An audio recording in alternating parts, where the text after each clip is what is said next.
विधा मनस्थिती निर्माण झालेली आहे, नेमकी आपली भूमिका काय असेल?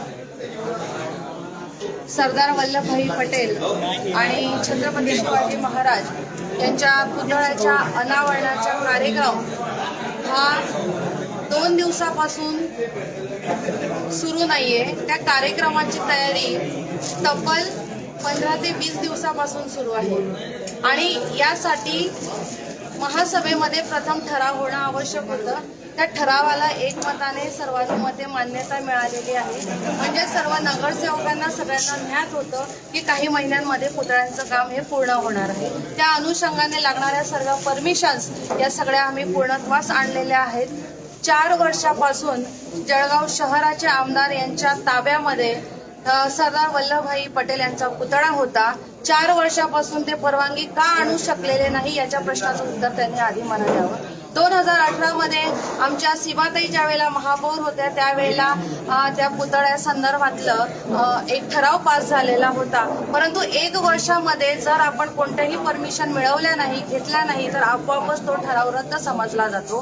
त्यामुळे तो ठराव रद्द झाला आणि नवीन ठराव हा पुन्हा करण्यात आला आणि त्यानंतर आम्ही पूर्ण परवानग्या त्यासाठी आणलेल्या आहोत. त्यामुळे मला भाजपचे गटनेते राजेंद्रजी घुगे पाटील यांचा फोन आला की ताई पुतळा लवकरात लवकर ताब्यात घ्या, आपल्याला त्याचं अनावरण लवकरात लवकर करायचं आहे. आपल्या चबुतराचं काम सुरू झालेलं नव्हतं, परंतु त्यांनीच आम्हाला सांगितलं की लवकरात लवकर पूर्ण करा, आपण लवकरच या कार्यक्रमाचं आयोजन करूया. आम्ही रात्रंदिवस, आपणही याचे सगळेजण साक्षीदार आहात की महानगरपालिकेच्या प्रशासन इमारतीमध्ये दिवस रात्र काम करून चबुतराचं काम पूर्णत्वास आलेलं आहे. आणि त्यानंतर त्यांनी मला पुन्हा कॉल केला की तुम्ही तुमच्या ताब्यामध्ये पुतळा घेऊन घ्या, सरदार वल्लभभाई पटेल यांचा पुतळा तुम्ही तुमच्या ताब्यात घ्या. आणि त्यांनी तो पुतळा, सगळे भाजपचे नगरसेवक त्याला साक्ष आहेत, सगळ्यांची हजेरी होती, त्यांनी त्यावेळेला आयुक्त मॅडम आणि महापौर यांच्या ताब्यामध्ये तो पुतळा दिला. तो कशासाठी दिला? तो तिथे बसवण्यासाठी दिला. आणि त्यावेळेस त्यांनी मला सांगितलं 15 दिवसात याचं अनावरण आपल्याला करायचं आहे. आम्ही त्या दृष्टीने लगेच आयुक्त मॅडम यांना मी पत्र पाठवलं की राजशिष्टाचारानुसारच हा पूर्ण कार्यक्रम व्हायला हवा, आपल्याला त्या पद्धतीनेच नियोजन करायचं आहे. त्यासाठी मान्यतेचं पत्र मी मॅडमकडे पाठवलं. मॅडमने त्यासाठी होकार दर्शवला आणि ज्या काही मान्यता प्रशासकीय लागतात, मग पत्रिका छपाई असेल, काम सुरू करण्याचं असेल, त्या सगळ्या मान्यतेला आयुक्त मॅडमनी यस सांगितलं, मान्यता दिल्या आणि काम सगळं सुरू झालं. आणि आज पूर्णत्वास आल्यानंतर ज्या वेळेला अनावरणाची तारीख सुद्धा ठरली, मीडियाच्या माध्यमातून असेल, वृत्तपत्राच्या माध्यमातून असेल, कोणी असा व्यक्ती नाहीये जळगाव शहरातला नागरिक की त्याला माहिती नाहीये की 10 तारखेला आदरणीय पक्षप्रमुख उद्धवसाहेब ठाकरे यांच्या हस्ते अनावरण होणार आहे. परंतु तरी सुद्धा या जळगाव शहराचे आमदार, ज्यांचा याच्यामध्ये कुठल्याही प्रकारचा रोल नाही, त्यांनी 1 दिवस ठाण मारलं मंत्रालयामध्ये आणि 1 दिवसामध्ये आयुक्त मॅडमवर वरतून प्रेशर आणून त्यांना तिथे प्रस्ताव पाठवायला लावला. आणि प्रस्ताव पाठवल्यानंतर लगेच विदिन 1 दिवसामध्ये तिकडनं पत्र येतं.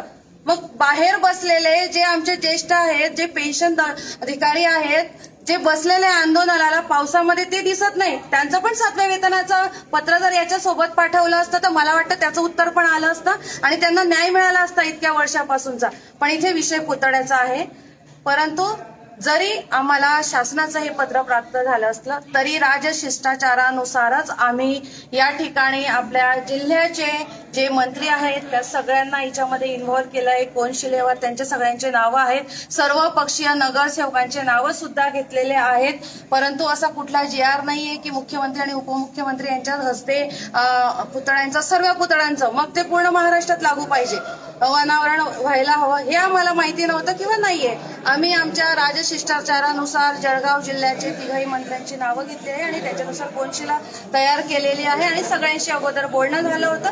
आदरणीय पालकमंत्री गुलाब भाऊ यांनी याच्याशी माझा काही संबंध नाहीये, तुम्ही कार्यक्रम करा असं आपल्याला सांगितलेलं आहे.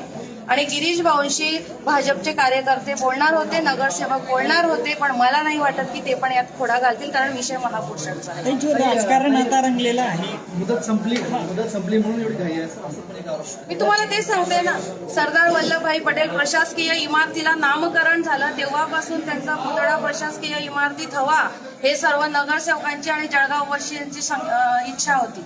त्या दृष्टीने प्रयत्न झाले, परंतु कोणालाच त्या बाबतीत यश आलं नाही. कारण परवानग्या कशा आणायच्या हे कदाचित त्यांच्या नॉलेजमध्ये नसेल. आज आम्ही परवानग्यांसाठी फिरलो, परवानग्या आणल्या, आज पूर्णत्वास येत आहे, परंतु कुठेतरी राजकारण आडवं येतंय. पण मला माझी कळकळीची सगळ्यांना नम्र विनंती आहे की महापुरुषांच्या हे ज्या अनावरणाच्या प्रसंगी कोणीही राजकारण मध्ये आणू नये. सगळ्यांनी एकत्रित यावे, आनंदाने या सोहळ्याचा लाभ घ्यायचा, नागरिकांनी पण लाभ घ्यायचा. आपण नगरसेवक लोकांसमोर, नागरिकांसमोर काय आदर्श ठेवणार आहोत, त्या पुढच्या निवडणुकीला आपल्यालाच त्यांचा आदर्श दाखवून देतील. या अनुषंगाने तरी सगळ्यांनी एकत्र यावं आणि आनंदाने, शांततेने हा कार्यक्रम पार पाडावा, ही कळकळीची विनंती. धन्यवाद. आपणास काय वाटतं की नेमके धारीतील शुक्राचार्य कोण? स्पष्ट नाव समोर काय? मी सांगितलं, धारीतील शुक्राचार्य हा या जळगाव शहराचे आमदार राजू मामा भोडे आहे, जे मंत्रालयात ठाण मारून होते आणि त्यांनी एका दिवसात हे पत्र आणलेलं आहे. आदरणीय मुख्यमंत्री, उपमुख्यमंत्री यांना इतका वेळ नाही, कारण आपण पाचोऱ्याच्या सभेचं पाहिलंय. 26 तारीख झाली, 9 झाली, 10 झाली, 12 झाली, इतके ते व्यस्त असतात, त्यांना वेळ नाही या सगळ्या गोष्टीसाठी. परंतु ह्या शुक्राचार्याने हा घाट घातलाय, दगड टाकलेला आहे. मला असं वाटतं महापुरुष वरतून बघत असतील तर नक्कीच ते काय बोलत असतील राजकारणी लोकांना, हे त्यांनाच ठाऊक. धन्यवाद.